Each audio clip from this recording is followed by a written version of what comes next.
Hello mga katusok! Good morning! So, nandito na naman tayo sa ating opening schedule na duty. So, ang gagawin natin ngayon guys is gagawa tayo ng another bouquet. So, pangdagdag lang sa ating display para sa ating mga customer na bibili. So, ngayon, ang ating gagawin at kukunin ng mga flower is So, marami palang bulaklak ang gagawin. Ang kukunin natin para gagawin natin bouquet. So, ito na po yun.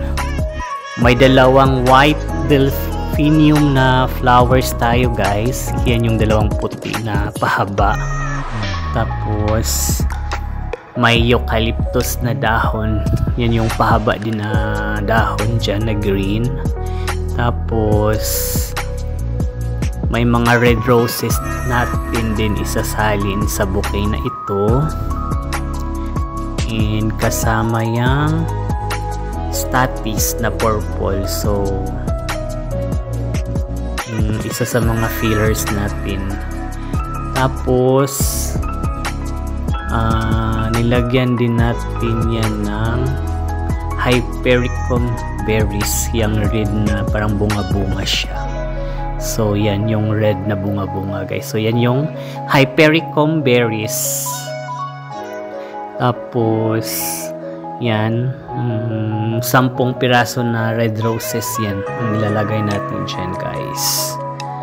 So medyo pahaba na rin siya, no? So, hintayin lang natin kung paano natin ginagawa. See? So, ganyan yung bouquet natin, guys. Kailangan marunong ka rin mag-ipit.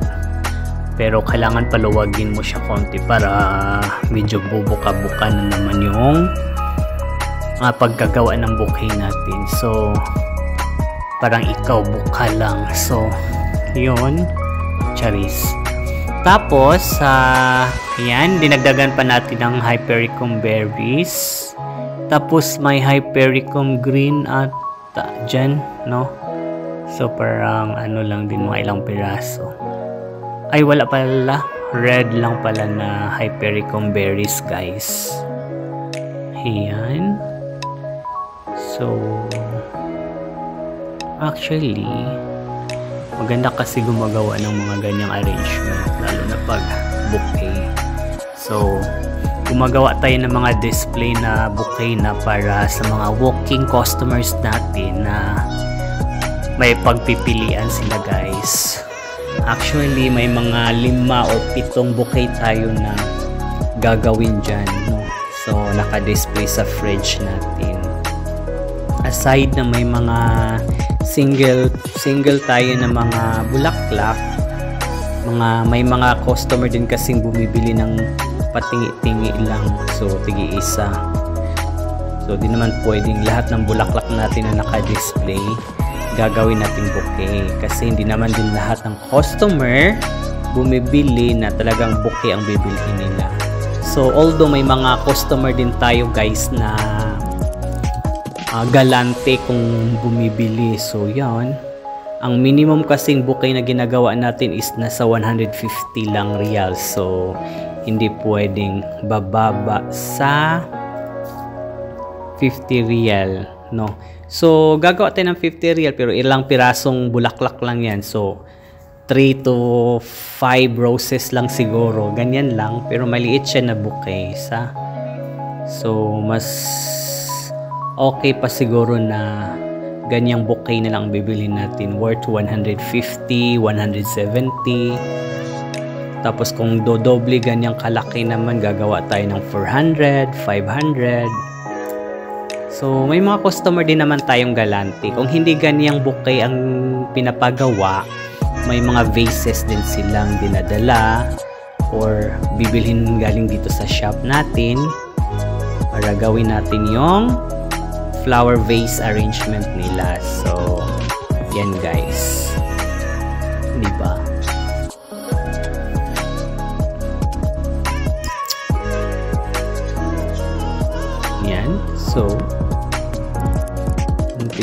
lang natin din kung may mga dahon bang nagkulay ano din, medyo brown kaya tanggalin natin pati yung stem ng bulaklak. So hindi naman pwedeng maglagay lang tayo dyan ng display na may mga brown na or nagiging red. Ayan, nakanganga pang lola mo. So ayan, medyo mahal din yung bouquet natin. Mga customer din kasing magrereklamo guys kung bakit ang mahal ng bouquet or ang mga item natin. So although hindi naman lahat mga customer na magrereklamo, kasi may mga sadyang kuripot lang din, parang tayo lang kuripot, charis. So ganon. And dapat naka-hold yung bulaklak pero medyo buka-buka ang pagkagawa para malaki siya tingnan guys, diba? So yan.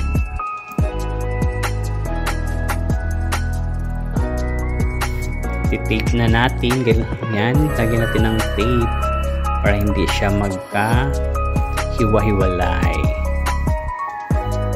So, diba?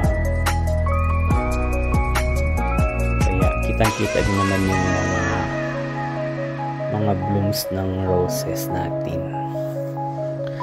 Okay?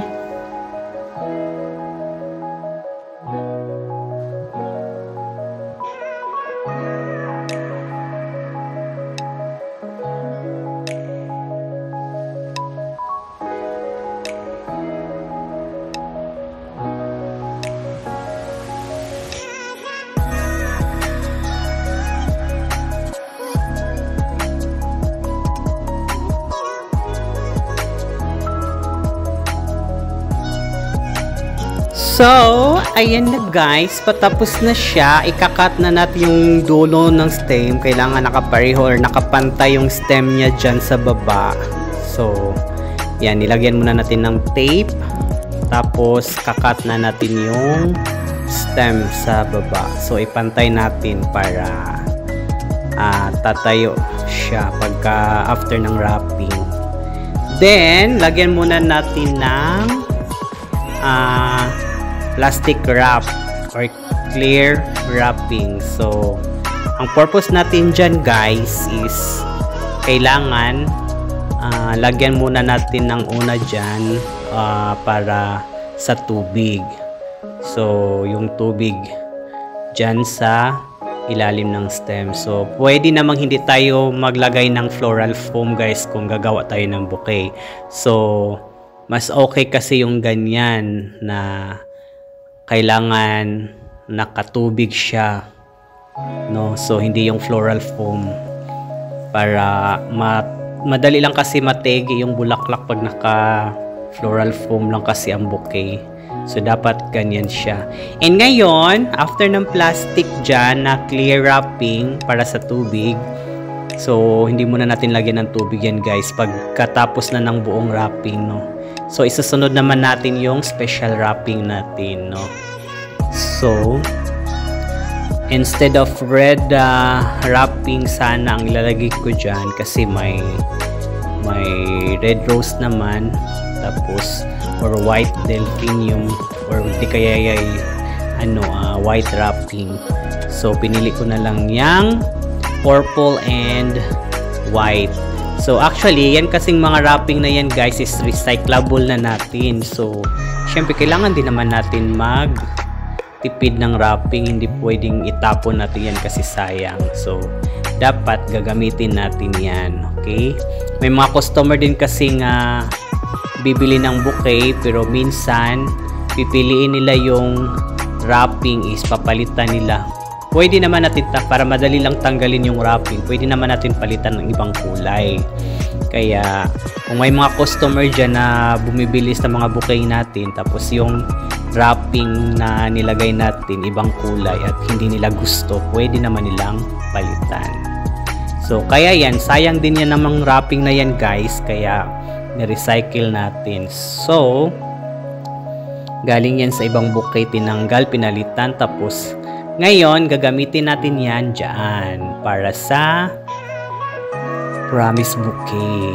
Ayan, so lalong magiging special siya guys kasi nilagyan pa natin ng net or parang banig siya, no? Banig siya na wrapping. So although may tatlong classic kasi tayong ganyang wrapping guys, parang banig siya. So may brown, may green, may silver tayo na kulay. Actually marami tayong pagpilian na wrapping dito sa shop, pero nasa customer din naman kung anong gusto. Pwede naman natin silang tanungin, pero kung ayaw naman nilang palitan, di okay lang kasi may iba din nagmamadaling bumili or bumibili. So yan, kaya ready to get na or ready to take na yung bouquet, di ba? So yan, for the final, nilagyan na natin ng Amoria ribbon yung logo natin dito sa shop. So yan yung name ng shop natin dito guys. Ang ating Limelicious Flowers is, that would be my own flower online sa Pilipinas before. So since andito na tayo sa Saudi, we have our partnership naman. So dito naman na tayo nagtrabaho, kaya magiging partnership natin ang Amoria sa paggawa ng mga flowers. So ayan na yung pinaka-final guys, diba? So yun, thank you for watching, and to God be the glory guys. Good morning and God bless everyone.